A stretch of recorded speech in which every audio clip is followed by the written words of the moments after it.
Welcome to the kitchen, everyone. I've got a spooky recipe for you today. It's a pumpkin spice tray bake. Look, first of all, look, I've just been calling the ghosts of Christmas, of Halloween past. It's not funny, is it? First of all, I've got some golden caster sugar, some light brown sugar, and some sunflower oil. Nice splodge of vanilla bean paste. You can use extract if you want. Mix this together to start breaking it up. Just kind of make sure you get rid of any of the sort of sugary lumps at this stage. Then I'm going to add in 1 can of pumpkin puree. If you like that sound, Anne. In it goes. Give it a mixy mix. Egg number 1, number 2, egg number 3, 4, number 5.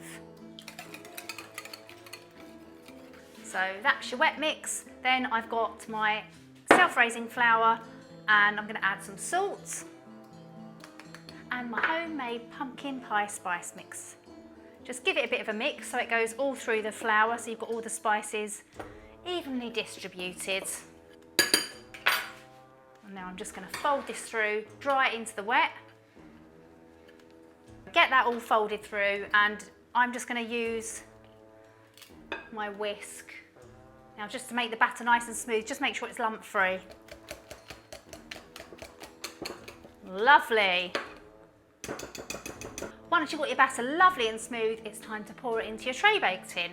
So make sure you've greased it and you've lined it with some baking parchment. Make sure you've lined it with baking parchment up the sides. So it's a nice runny batter. You can just literally pour it in. Just make sure you get all of those bits out with a spatula. So I'm just going to kind of spread it across so it's nice and level. And it's on a 170 degrees fan, and I just want it to be nice and sort of shrinking away from the sides, golden on top, and when I test it in the centre, a skewer comes out clean. So that's going to be about 30 to 35 minutes. While my cake's baking, I'm just going to show you how I'm decorating mine. So I'm doing lots of little buttercream effects, some sprinkles, but I thought I'd go a bit extra and make a few iconic Halloween icons. I've done some googly eyes, some bats and some pumpkins.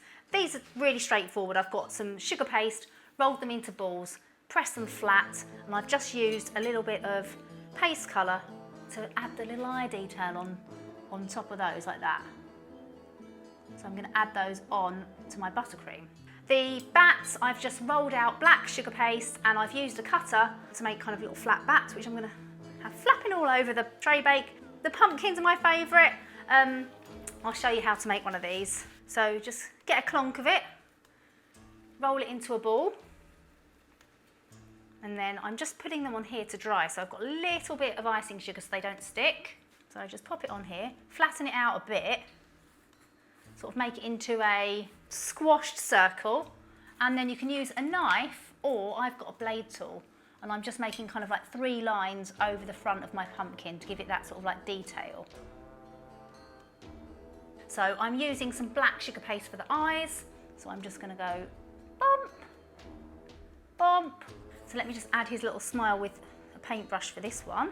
You just need a tiny bit of black sugar paste for the eyes. And make a tiny ball. And just push that into the little hole you've made.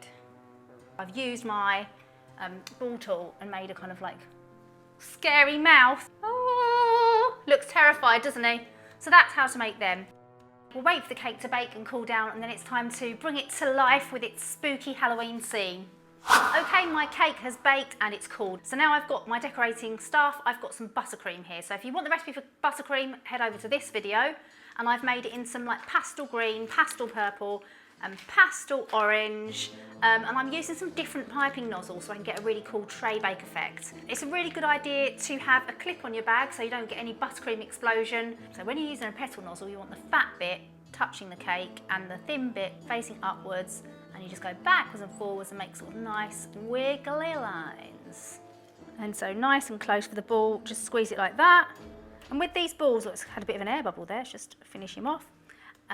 With the balls, you can do them in all different sizes, so you can squeeze it for a long time or a short time, so you can change the sizes of those. With the star nozzle, you can do squeeze in the middle and wrap around to make kind of like a rosette, or you can use that the same as the balls and just kind of do little blobs like that too.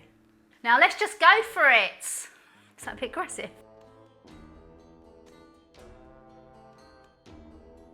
I've got a huge array of Halloween sprinkles, so I'm just going to scatter them just over to add a bit more detail. That's it, I'm stepping away from the balls now, otherwise I'm just going to go too over the top. I've got my cute little googly eyes. Do I want the pumpkins? Are they allowed? Yeah. A couple of nice little bats here. I'm stepping away. I'm pronouncing this Halloween tray bake complete. I absolutely love it. I had such fun making it. So I really hope you make one too, and do tag me in your pic if you do, because I can share them. Everything you need to make this is just down there. Happy Halloween! Ooh.